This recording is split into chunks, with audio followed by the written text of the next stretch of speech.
eessaa dhuftee waaqayyo asitti maal sii godhe? Maqaa dabalee bishaan jedhama. Bakki hojjechaa ture kan itti dalagdu osoo hin taane bakka hojiirraan dhufee Harariin hojjedha. Achitti baay'ee na dhukkube onneen na dhukkubaa. Daqiiqaa 5 dhaabbachuu hin danda'u jechuudha. Obboleettiin koo tokko immoo asuma keessa dhukkam jiraatti. Yeroo bara 2010 irraa kaasee baay'ee na dhukkuba bakka hin jiraatu sanatti. Dhuma jiraatamaa jedhamee yaadamu jechuudha. Amma hospitaalarraa qoricha naa kennuu barbaadan hunda naa kennanii abdii bakka kutatan jechuudha. Tuqrambassaa dhaqii jedhanii rifeerii naa kennan. Yeroo sanatti naa mijachuu dinnaa hin deebi'ee dhuman ta'a. Lammaffaa irratti ammas rifeerii barreessaniiti ambulaansii ajajanii akka tuqrambassaa deemtuu naan jedhan. Baay'ee dubbachuu hin danda'u. Dokteeriin maaluu abdii kutateeraa jechuudha. Obboleessa kootti bilbileeni duutti jiraa kottuu na fuudhii jennaa wallagga jira saabateefi waan godhu dhabeeti bakka anan dhufaati. Yoo dandeessan immoo karaa Addis Ababaatti as naa geggeessaa jedhee annaan obboleettiin koo sun bilbilteeti rifeerii akka qabdee ayyatteenna waldaa argamsa ulfina waaqayyoo kan jedhamutu jira. Rifeeriin kee wachumatti jijjitaati kottuu naan jette. Ilillee bidaa Yesuus.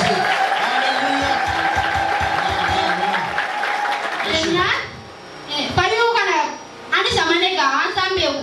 Akkuma waan achuma taa'ee waldaa argamsa waaqayyoo argee hin beeku. Ani hin beeku jechuudha biyya kana.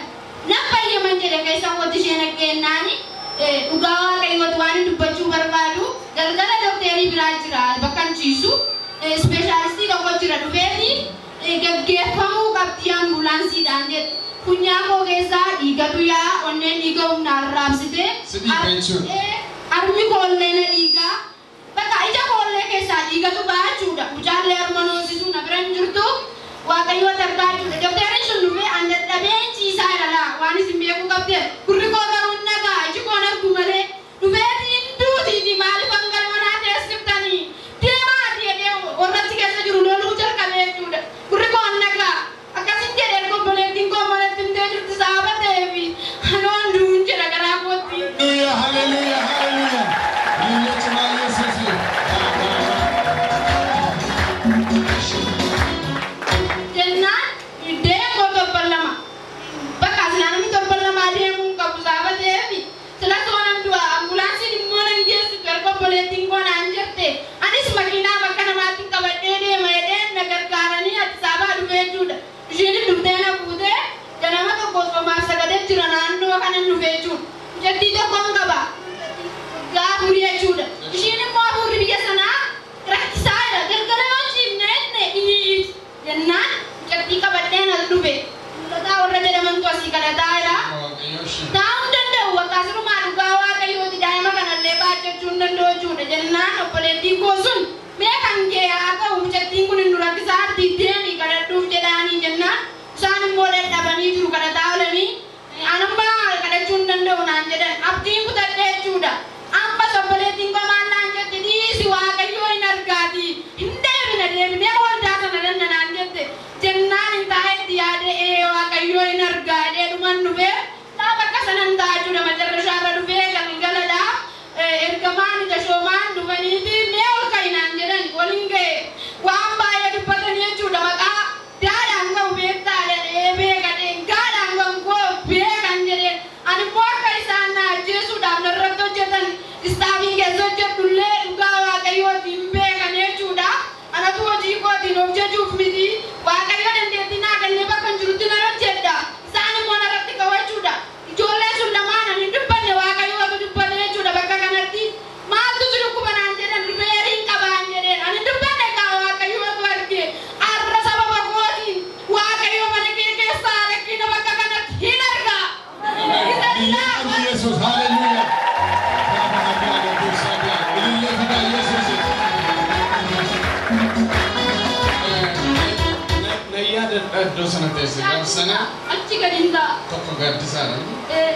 Tokko Maqaan naan ta'e gaadhaan gaaddan daraara. jenna si ongalu nyaachitu jedhe dokteeriin armi kun argimi taa'an nyaachitu qaba. Kun wayyaadhaa kun na kanseerii ta'ee jira Armi ko nu mangale ka bangalu armi ko yoro ka kabu aka kanan na ku badulan wanta kalena ku budide operating ko kuno asirti malo wa kayo pa isara jedame injenne seniya wa kayo fa isara jeda Tuhan basa hato Paulo saudi tu dabar bada hato rifari at kabater tu kutera mas rifari sigesu kara kabater kan jiru da bandera iya hafera jena okay sanu manda be juda asilale man demidi hadda baba dunan jette adda baba juni barbaci sa durano demu nin dandamu tawno dandamu jisu non dandamu o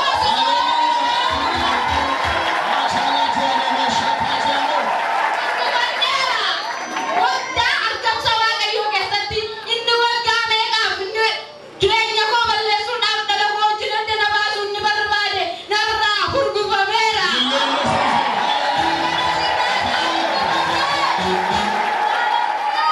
akasiti wa kayo na paise ke chum barbada namoni baye la wa kayo ro sim paisu barbadu amanti singa bada juda payum barbada de gabi jawa kayo namicha samana kulkulum madura taw anis nara manera jinis na kadatani wa kayo na paisera wa kayo na kadate barda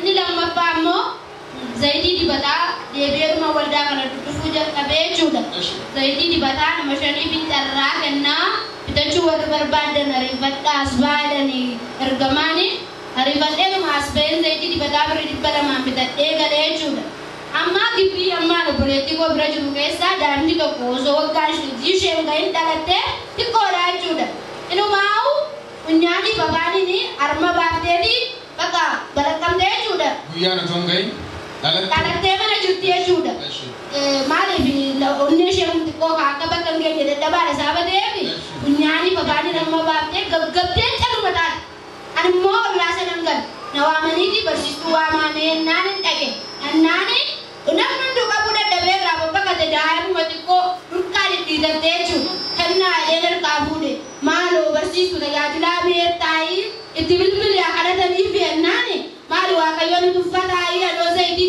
naga baide tiga patigale zaidi dibata jadi fanshe dindibe fanshe usada de ka peyala da pachaya hadi da farret dan tu masana ka de fayata de wa kayo na haleluya